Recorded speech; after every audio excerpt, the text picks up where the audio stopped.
Assalamualaikum warahmatullahi wabarakatuh. Selamat siang Bapak Ibu. Salam sejahtera. Siang ini saya akan menyampaikan materi yaitu bagaimana membuat anak itu menjadi pintar dan besoknya bisa kaya. Semuanya berawal dari citra diri Bapak Ibu. Yaitu citra diri itu adalah cara kita memandang diri kita. Jadi cara si anak tadi memandang dirinya seperti apa. Kalau si anak tadi memandang dirinya itu pintar, anak akan menjadi pintar. Kalau anak itu memandang dirinya bodoh, anak akan menjadi bodoh.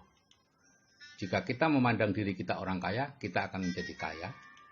Jika kita memandang diri kita orang miskin, kita akan menjadi miskin. Ya. Orang yang memandang dirinya miskin itu biasanya ya sering sambat, sering ini mahal, itu mahal, dan sebagainya. Nah, terbentuknya citra diri itu seperti ini Bapak Ibu. Pada saat usia 0 sampai 7 tahun, ya, itu semua masuk yang dari panca indera itu diserap dan menjadi dasar pola pikir atau citra diri kita. Ya. Kemudian umur 7 tahun itu mulai ada filter. Ya. Yang menjadi filter adalah bahan-bahan yang masuk sebelumnya. Artinya segala sesuatu yang cocok dengan filter itu dimasukkan, yang tidak cocok akan dibuang. Ya. Nah, usia 13 tahun filternya sudah jadi dan sempurna pada usia 18 tahun. Sehingga sejak usia 18 tahun sebetulnya nasib anak itu sudah terbentuk berdasarkan citra dirinya. Ya. Jadi data di filter itu di-download saat kita tidur. Ya. Hanya sedikit yang bisa masuk karena yang lain yang tidak cocok dengan bawah sadar kita akan dilikuidasi. Dan karena 90% pikiran kita adalah pikiran bawah sadar, maka sebetulnya itulah yang menguasai diri kita. Atau kalau dalam bahasa sehari-hari yang 10% itu keinginan, yang sedangkan yang 90% itu kebutuhan. Ya, jadi bukan keinginan kita yang dikabulkan, tapi kebutuhan kita.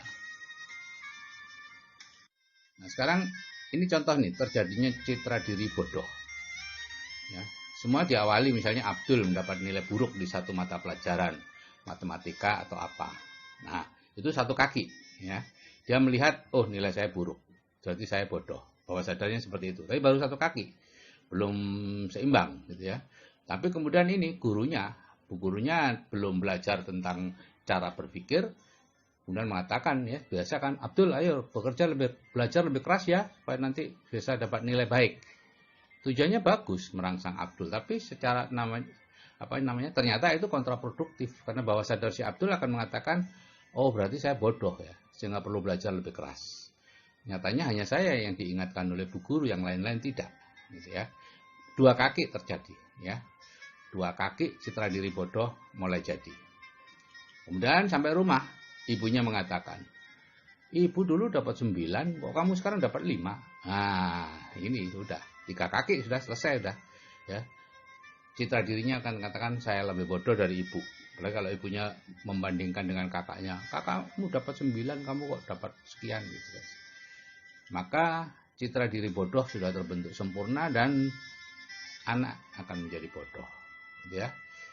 Akan ada semacam mental block ya, dalam pelajaran-pelajaran matematika atau pelajaran apapun yang sudah ada citra diri tidak bisa. Nah, citra diri pintar juga sama. Diawali dengan mendapat nilai baik di satu mata pelajaran, kemudian bu guru mengatakan, oh Abdul pintar sekali ya. Nah, sehingga si Abdul merasa dirinya pintar, kemudian ibunya juga memuji, sehingga lebih pintar. Jadi citra diri pintar terbentuk sempurna dan anak menjadi pintar. Nah, jadi bagaimana sebetulnya cara membuat citra diri anak? Jadi tugas kita Bapak Ibu adalah menciptakan citra diri pintar pada anak. Itu tugasnya orang tua dan guru. Tapi sayangnya karena tidak mengerti, akhirnya justru kebalikannya yang terjadi.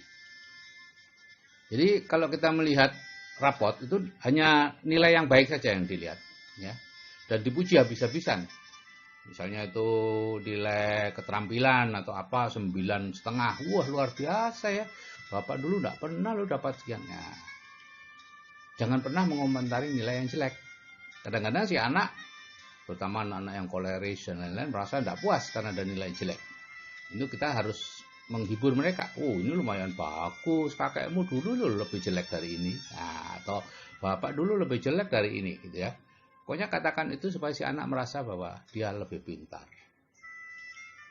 Kalau ulangannya jelek ya cari alasan yang bisa menjelaskan mengapa itu terjadi. Oh enggak apa-apa, itu dulu kamu ingat ibu itu kamu sakit waktu itu. Nah, atau malamnya kamu capek banyak tamu. Nah, atau apapun lah. Pokoknya bukan karena faktor si anak itu sendiri, tapi faktor luar yang menyebabkan nilainya jelek. Kalau hasil ulangannya bagus, sebaliknya. Wow, puji habis-habisan. Kalau perlu dipigura itu. Ya, cantolkan di tempat belajarnya dia supaya jadi kebanggaan. Jika tidak pernah mendapat nilai baik di sekolah misalnya, ya buat ulangan sendiri di rumah. Anak, ayah, ibu, kakak yang mau diajak kerjasama, kemudian bagaimana caranya dibuat supaya nilai yang terbaik ada pada si anak itu. Dengan begitu dia akan merasa terus sebagai orang yang pintar dan lama-lama akan jadi pintar. Bapak Ibu, banyak orang tua yang mengambil jalan pintas supaya anaknya pintar dileskan. Itu kontraproduktif Bapak Ibu. Karena begitu Bapak Ibu mengatakan si anak perlu les, berarti Bapak Ibu sedang mengatakan si anak itu bodoh.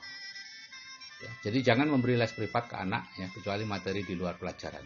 Misalnya les balet, les bahasa Inggris atau les main piano atau apa gitu ya.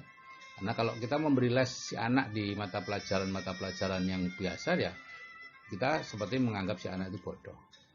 Nah, kalau anak yang minta dileskan, itu jangan langsung dituruti ya. Kita yakinkan dulu bahwa dia itu pintar sebetulnya. Nah, kalau dia ngotot, kemudian menyalahkan kita tidak mau membiayai dan lain-lain, barulah dia kita leskan. Jadi ngeleskan anak jangan berasal dari orang tua, tersirat ataupun tersurat. Nah, ini tahapan dalam hidup Bapak Ibu, yaitu pendidikan, pekerjaan, dan hasil. Ya. Setelah kita sekolah, kemudian kita bekerja, dan dari situ harusnya mendapat hasil. Penghasilan ya mungkin 100 juta, tabungan 2 miliar, rumah 2 hektar, mobil 3, umroh tiap tahun, bangun masjid, anak asuh, dan lain-lain. Itu hasil. Yang jadi masalah adalah ada garis di situ, ya, yang tidak bisa kita tembus. Kenapa? Karena kita sejak kecil tidak pernah dibiasakan melihat hasil. Ya, kita hanya berhenti di pekerjaan. Ya. Ini akibatnya apa? Ya ini, pekerja dan pendidikan itu bolak-balik di situ aja. Sekolah, kemudian jadi guru, kurang pendidikannya, sekolah lagi, kemudian jadi ini, pendidikan lagi, S2, kemudian S3, S4, S-Teller, dan seterusnya. Proses saja Bapak Ibu yang dilakukan. Hasil tidak diperhatikan. Sekarang mulailah menjadikan hasil itu sebagai tujuan hidup bagi si anak. Gitu ya.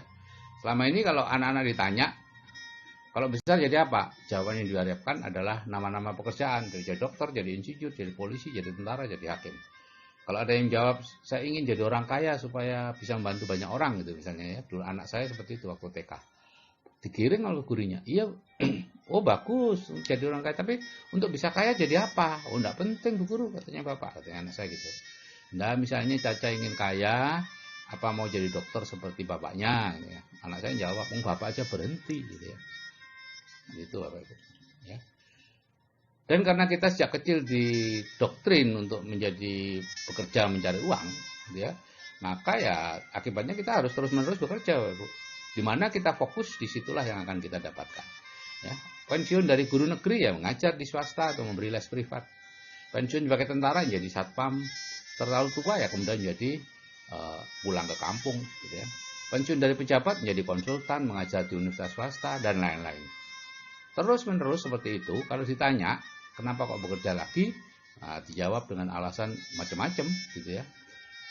Satu alasan yang sebenarnya tidak pernah dikemukakan, yaitu membutuhkan penghasilan tambahan. Padahal itu yang alasan sebenarnya, tapi kita selalu beralasan supaya otaknya masih terpakai, supaya ilmunya masih dipakai, supaya masih bermanfaat untuk orang lain, dan sebagainya. Saya mengenal banyak sekali dokter, pengacara, notaris, atau apa, direktur, mantan direktur yang berhenti dari pekerjaannya, pensiun dini, karena sudah mendapatkan penghasilan yang cukup besar. Jadi Bapak Ibu, kalau Bapak Ibu sudah mendapatkan penghasilan yang cukup besar, maka Bapak Ibu tidak punya alasan lagi untuk tetap bekerja. Nah, kita perlu merubah ini sejak anak-anak untuk tidak menjadikan bekerja mencari uang sebagai tujuan hidup, melainkan kemakmuran atau kekayaan sebagai tujuan. Untuk itu yang pertama diawali adalah menghilangkan dulu orang tuanya fobia kaya, ya, dengan mendengarkan audio terapi bawah sadar itu, fobia kaya ini akan hilang. Banyak orang yang fobia kaya, takut jadi kaya, menyebut kaya aja takut, ya, tidak berani karena dianggapnya itu keserakahan atau apa gitu ya. Nah, sejak kecil anak-anak itu dikudang untuk besok menjadi orang kaya yang banyak bantu orang. Oh, sapimu berapa ya le besok ya? Rumahmu besar ya le. Itu terus saja dikudang. Kalau melihat di TV ada barang-barang mewah, katakan bahwa dia besok punya itu. Ibu mau kamu ajak kemana dan seterusnya. Kalau anak ingin menjadi salah satu pekerjaan, misalnya, aku pengen jadi dokter, oh ya belokkan aja untuk menjadi kaya. Terserah bagaimana caranya. Ya. Nah, untuk anak-anak yang cukup besar, umur 13-18 tahun, katakan ketika dia mengantuk, sudah menjelang tidur itu, sambil mengelus-elus kepalanya atau apa gitu, ibu percaya, nah kamu besok menjadi orang kaya yang banyak membantu orang. Udah itu aja yang kita katakan. Jangan ditambahi dengan insya Allah yang sering kali kita pakai sebagai PHP ya. Sudah tahu kita nggak datang, kita katakan insya Allah datang atau apapun. Atau saya doakan, ya, karena dia melihat bahwa ibunya mengatakan, oh ya saya doakan, tapi ibunya tidak pernah melihat, dia tidak pernah melihat ibunya kemudian berdoa, masuk kamar berdoa mendoakan yang tadi diucapkan. Jadi itu oleh bawah sadar itu dianggap sebagai PHP, bawah sadar kita itu jujur banget, nggak ada basa-basi. Oke Bapak Ibu, kalau kita bisa memasukkan program bawah sadar yang baik untuk masa depan anak, di bidang keuangan, di bidang yang lain, maka masa depan anak akan terjamin. Saya akhiri sekian. Wassalamualaikum warahmatullahi wabarakatuh. Selamat siang dan salam sejahtera.